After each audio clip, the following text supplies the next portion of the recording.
All right, ladies and gentlemen. So, what we have here, you just saw, was bone meal and blood meal. What we're doing right now is amending our soil. This container here is a horticultural container, and we just place leaves and sticks and parts of a log that we had left over. And we're going to go ahead and plant our sugarberry watermelon that we grew indoors from seed. Now, one thing about this variety here, it takes about 90 days to 90, at least 95 days to get, to maturity and to fruit for us. So it's only been about 2 weeks grown from seed indoors. These things came from Lake Valley, the seed variety we purchased. So we're gonna go ahead. I'm gonna show you what I'm going to do. Be right back. All right, guys. So the reason why we're using these two products is basically to boost our microbes in soil and also for the vegetation of growth. However, one of the reasons why we're using the blood meal is for leaf production, healthy leaf production. Second, the bone meal for flowers. Bone meal help to uh, release flowers, and with the flowers, with watermelon particularly, you get fruit. So bone meal is very, very important. Some people say we don't need bone meal, and some people are against it. Like I told you before in our latest video in our garden tour, I'm gonna go ahead and actually do a extensive teaching on it at a later date. But for now, we're gonna go ahead and do this. You see that cup right there? We're not gonna fill that cup up, and I'm gonna explain why in a minute. But I got my trowel here, hand trowel here, a cup that is for the garden, okay, and our blood meal. Let's put that there for now. And so I don't want this to go in my hands.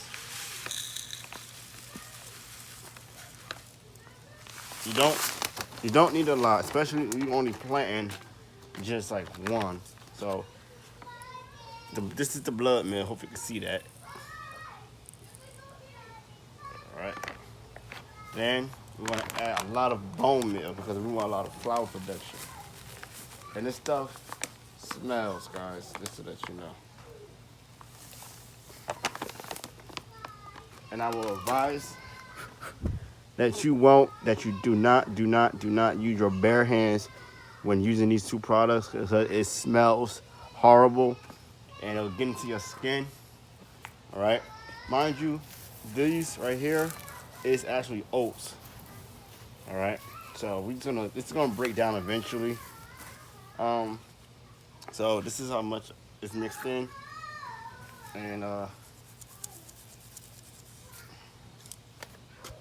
you don't need a lot at all. Some people, what they do, they basically dig a hole and they'll mix a little bit in, with the plant start. But I like to do it this way. That way I know it has enough around in the soil. So, like I said before, do not touch this with your hands. Have on gloves. Okay, and the soil is dry, by the way, guys. And later this evening, we will go ahead and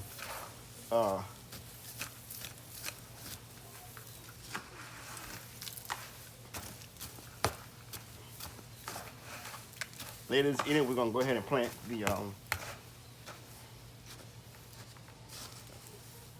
watermelon. There's not a lot of soil in here. And what I'm doing is I'm gonna make a mound.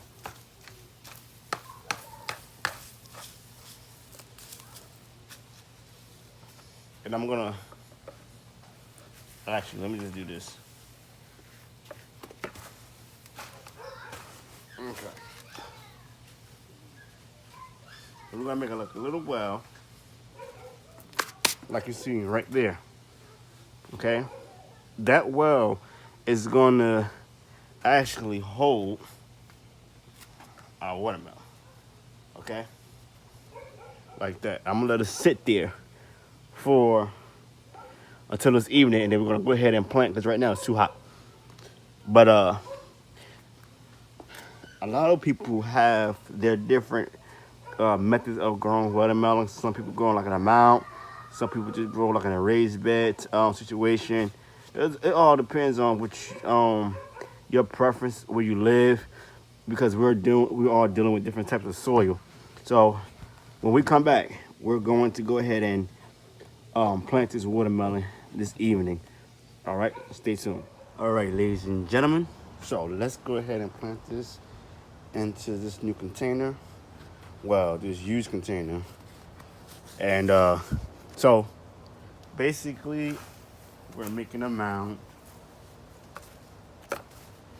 You don't have to make a mound like I told you before, but all we're going to do now is remove this from the container, and you can see the roots. Okay, looks nice and healthy. And what I'm going to do is dig a hole. I'm not going to mess with the root system or anything of that nature. All right, just like that, and just leave it alone. And all we're going to do now is just water it in and let it be happy. And what we're going to do eventually is we're going to build a trellis. Okay, we're going to build a trellis, and what that trellis is going to do is going to allow it to vine on to the trellis, and hopefully everything will go well. This is my first time doing this in this method with a hugelkultur style container bed.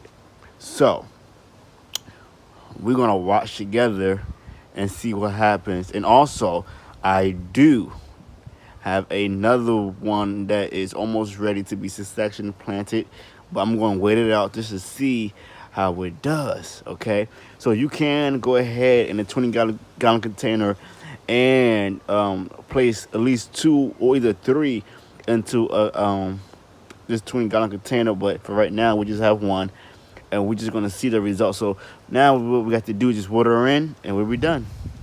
Let me just make sure it's nice and even, nice and together. All right, let's move this stuff out the way. It's okay. And all we're gonna do now is just water it in. You don't need a lot of water.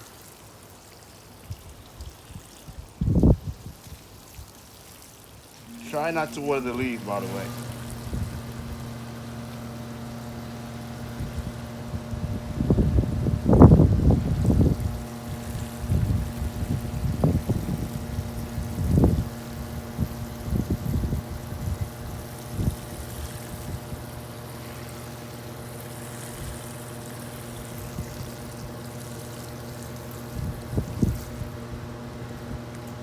All right, there we go, guys.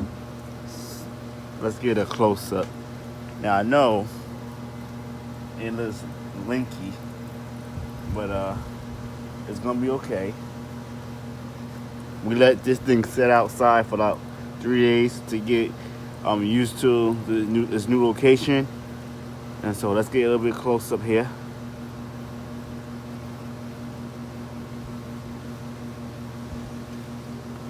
All right,